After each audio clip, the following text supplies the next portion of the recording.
Pasemos a analizar ahora con calma el marco particular, que recordemos que estaba formado por todos aquellos elementos que tenían un impacto local, un impacto determinado sobre un activo pasivo concreto. En primer lugar, el riesgo de mercado es aquel que está producido por fluctuaciones en el valor de mercado o en el precio de un activo. Todos los activos que podamos imaginar, todos los activos en los que podamos invertir, presentan riesgo de mercado. Pero este riesgo es especialmente importante en materias primas y en activos de renta variable como las acciones. El hecho de que usted tenga una acción que compró por 6 y ahora valga 4, el hecho de que usted adquiriera un inmueble por 10 y ahora solo pueda venderlo por 4, las variaciones de precio en los activos en los que usted puede invertir no son otra cosa que reflejo del riesgo de mercado. El riesgo de mercado está formado por dos componentes que serán analizados con calma a lo largo de este material. El primer componente es el riesgo sistemático y el segundo el riesgo específico. El riesgo sistemático, llamado también a veces simplemente riesgo de mercado, es aquel producido por fluctuaciones generalizadas en los mercados que derivan de factores globales, normalmente relacionados con variables económicas o factores internacionales. Por otro lado, el riesgo específico está provocado por factores que afectan específicamente a un activo determinado, a un activo concreto. En segundo lugar, el riesgo de tipo de interés es aquel producido por fluctuaciones en el precio de un activo de renta fija que son causadas por cambios en los tipos de interés. Es decir, el riesgo de tipo de interés es un riesgo de mercado cuando el activo analizado es un activo de renta fija, cuando la causa que genera las fluctuaciones en el precio no es otra que los cambios en los tipos de interés.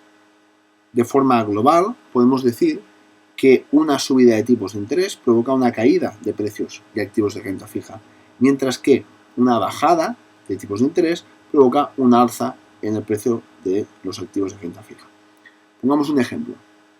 Si usted es propietario de un activo que paga el 5% de interés anual y el tipo de interés de mercado es el 5% y este tipo de interés pasa al 30%, su activo es percibido por el mercado como indeseable, como malo.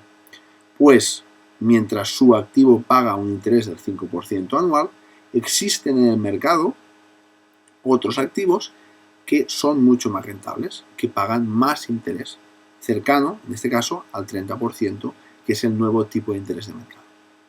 De esta manera, si usted quiere deshacerse de este activo, tiene que ofrecer un precio por debajo del precio al que usted lo compró, porque si no, nadie estará interesado en este activo.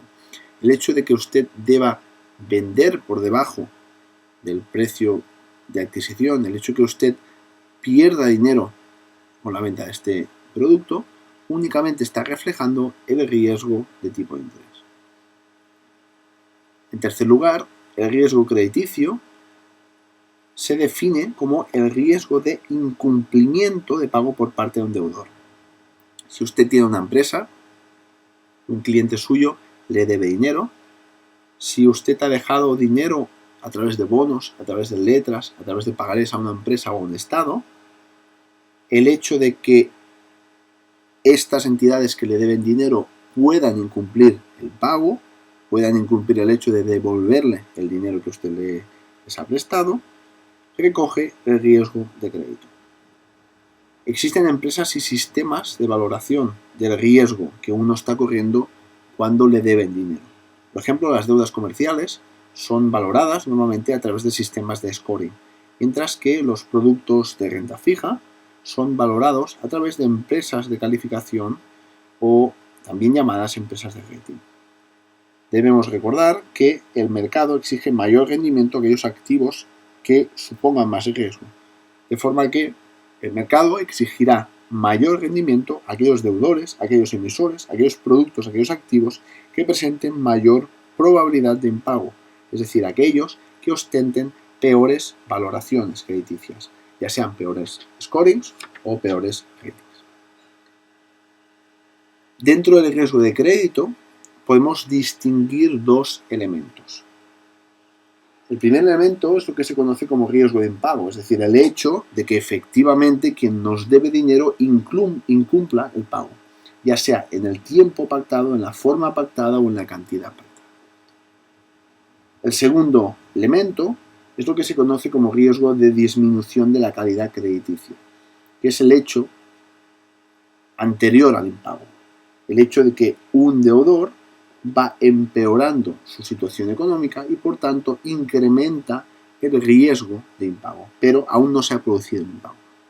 De esta manera, dentro del riesgo de crédito tenemos dos elementos a tener en cuenta: el impago propiamente dicho y el incremento de probabilidad de impago.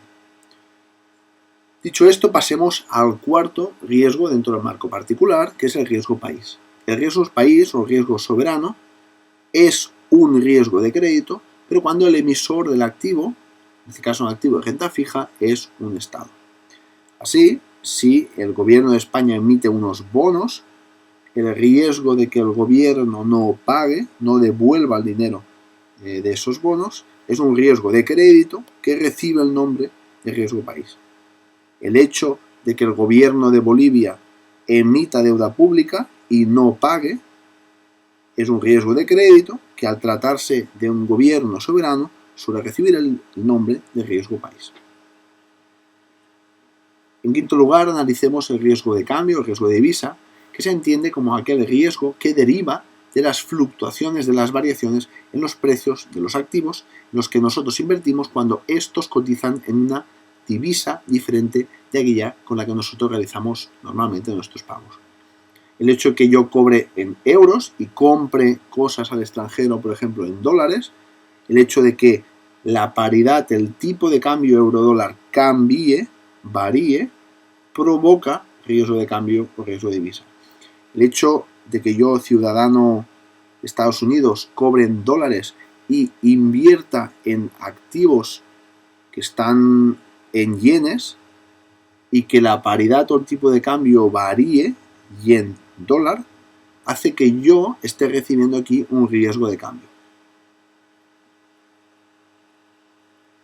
En sexto lugar, el riesgo político se entiende como el riesgo de que un país, un gobierno, una región cambie sus políticas, perjudicando con esa decisión intereses económicos de los agentes que han invertido en esa zona. Si yo tengo una fábrica en un país determinado, se me ha dado la autorización y en un momento determinado cambian las leyes y esa actividad pasa a no ser legal, a no estar permitida en esa zona por temas medioambientales o por temas que usted pueda imaginar, cualquier tema que usted pueda imaginar. Este cambio en la legislación se entiende como un elemento de riesgo político. El riesgo político es muy importante en países con estructuras escasamente democráticas, pero debemos tener en cuenta que está presente en cualquier momento y en cualquier país. Y el riesgo político tiene un efecto extraordinariamente potente sobre las economías, porque es muy difícil de valorar, incluso por los expertos. El siguiente riesgo a analizar es el riesgo de liquidez, que se entiende como el derivado de la dificultad de convertir una inversión en dinero de forma rápida y sin sufrir pérdidas respecto a su valor. Si usted tiene un piso que vale en el mercado 200.000 euros, pero quiere venderlo rápidamente, se dará cuenta que para vender un piso es necesario que pase un tiempo, que vengan los compradores a verlos, que estos compradores hablen con su banco para conseguir una hipoteca, que vuelvan otros compradores, etcétera, etcétera, etcétera. En cambio, si usted quiere vender una acción, la venta de esta acción se puede hacer de forma rápida. La velocidad a la que se convierte un activo en dinero se definió como liquidez, por tanto, la dificultad de convertir un activo en dinero se entiende como riesgo de liquidez. El siguiente riesgo que debemos analizar es el conocido como riesgo operativo, donde entendemos todos aquellos elementos que generan, que afectan al normal funcionamiento de la empresa, como pueden ser obsolescencia en sistemas informáticos, fallos técnicos, fallos informáticos, errores humanos, roturas de stocks, daños sufridos por trabajadores, etc.